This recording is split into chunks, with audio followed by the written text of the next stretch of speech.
গত 10 মাসে বাংলাদেশের তথাকথিত অন্তর্বর্তীকালীন সরকার এর আমলে শুধু পুলিশ হেফাজতে প্রাণ হারিয়েছেন 24 জন আওয়ামী লীগ নেতাকর্মী।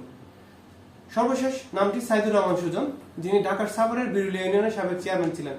গত 15 জুন কেরানীগঞ্জ কেন্দ্রীয় কারাগারে তার ঝুলন্ত মরদেহ উদ্ধার করা হয়।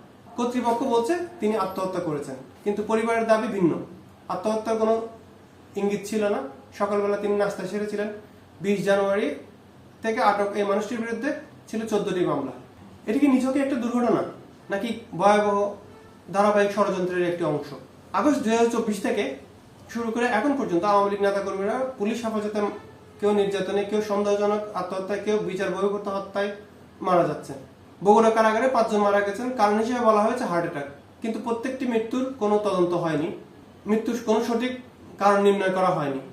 পরিবারকে মামলা করতে দেওয়া হয়নি। কিন্তু এই প্রত্যেকটি মৃত্যুর পেছনে কি সত্যিই কোনো সঠিক কারণ আছে, নাকি এর আড়ালে লুকিয়ে আছে অন্য অন্ধকার গল্প?